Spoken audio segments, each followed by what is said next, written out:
লিখিত এবং মৌখিক উভয় পরীক্ষায় পাশ করে জয়েনের জন্য 2 তারিখের কনগ্রাচুলেশন মেসেজ পেয়েছি এবং আমি স্বাস্থ্য পরীক্ষা করে চূড়ান্তভাবে জয়েন করার জন্য উপস্থিত হয়েছি। আমাকে সিভিল সার্জন স্যারের রুম থেকে একজন লোক এসে ডাক দিয়ে নিয়ে যায় এবং সে স্যার আমার সাথে বিস্তারিত কিছু কথা বলে। সেই কথার প্রেক্ষিতে আমি জানতে পারি যে আমার এই চাকরিটি হবে না, যদিও স্যার আমাকে বলেছে যে তোমার নাম্বার যথেষ্ট ভালো ছিল এবং তোমার নাম্বার 2য় পজিশনে ছিল এবং টোটাল ইউনিয়নে 2 জনেরই পোস্টিং দেওয়া হয়েছে। আমার নাম্বার 2য়তে থাকার পরেও হয়তো তারা অন্য কাউকে নিয়োগ দিবে বিধায় আমাকে ওই পদে নিয়োগ দিবে না, এরকমই আমি আশ্বাস পেয়েছি। এবং আনুষঙ্গিক কিছু কথা বলা হয়েছে যে এর চেয়ে ভালো কিছু চাকরি তোমার হবে, তোমার জন্য দোয়া করি, বা তোমার এর চেয়ে ভালো কিছু হোক সেই আশাবাদ ব্যক্ত করি। আর এখানে কয় টাকায় বেতন, নদীর পাড়ে পোস্টিং, যাওয়া কেমন আসবে কেমন, এরকম কিছু কথা বলে তারপরে আমি সেখানে আবু গাফলত হয়ে স্যারের সামনে। আমার নাম মোহাম্মদ রাজীব হোসেন, পিতা মোহাম্মদ সোহরাব জমাদ্দার। আমার বাড়ি নর্থ চ্যানেল ইউনিয়নের সাবেক 3 নং ওয়ার্ডে।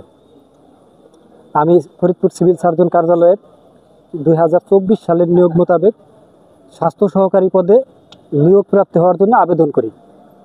সেই মোতাবেক 2025 সালের 23শে মে লিখিত পরীক্ষার জন্য আমাকে অ্যাডমিট কার্ড প্রদান করা হয় এবং 23শে মে আমি যথাসময়ে ফরিদপুর রাজেন্দ্র কলেজের কেন্দ্রে আমি পরীক্ষায় অংশগ্রহণ করি এবং ওই পরীক্ষাটা হয় লিখিত এবং লিখিত পরীক্ষার ফলাফলে আমি চূড়ান্তভাবে মৌখিক পরীক্ষার জন্য ডাক পাই। মানে লিখিত পরীক্ষায় আমি পাশ করি, এরপর মৌখিক পরীক্ষার জন্য আমি ডাক পাই। মৌখিক পরীক্ষার জন্য ডাক পাওয়ার যে মেসেজ সব কিছু আমার কাছে ডকুমেন্ট আছে।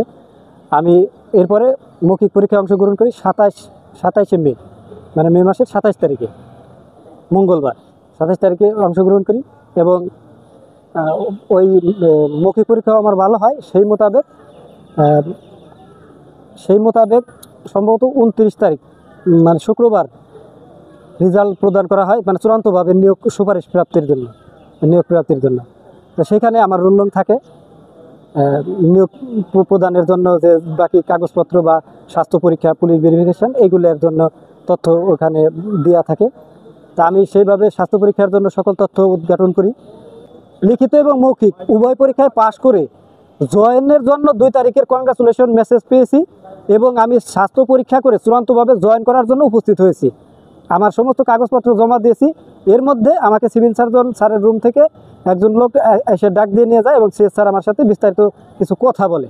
সেই কথার প্রেক্ষিতে আমি জানতে পারি যে আমার এই চাকরিটি হবে না, যদিও স্যার আমাকে বলেছে যে তোমার নাম্বার যথেষ্ট ভালো ছিল এবং তোমার নাম্বার 2য় পজিশনে ছিল এবং টোটাল ইউনিয়নে 2 জনেরই পোস্টিং দেওয়া হয়েছে। আমার নাম্বার 2য়তে থাকার পরেও হয়তো তারা অন্য কাউকে নিয়োগ দিবে বিধায় আমাকে ওই পদে নিয়োগ দিবে না, এরকমই আমি আশ্বাস পেয়েছি। এবং আনুষঙ্গিক কিছু কথা বলা হয়েছে যে এর চেয়ে ভালো কিছু চাকরি তোমার হবে, তোমার জন্য দোয়া করি, বা তোমার এর চেয়ে ভালো কিছু হোক সেই আশাবাদ ব্যক্ত করি। আর এখানে কয় টাকায় বেতন, নদীর পাড়ে পোস্টিং, যাওয়া কেমন আসবে কেমন, এরকম কিছু কথা বলে তারপরে আমি সেখানে আবু গাফলত হয়ে স্যারের সামনে কান্না করি। আমি স্যারকে কথাও বলছি যে আমি মিডিয়া কনফারেন্স করব এবং আমি আইনানুগ যথেষ্ট পরিমাণ ব্যবস্থা নিব, আর আমার চাকরির বয়স শেষ, এ না হলে আমার তো এখন সুইসাইড করতে হবে, তাছাড়া আমার গতি নাই।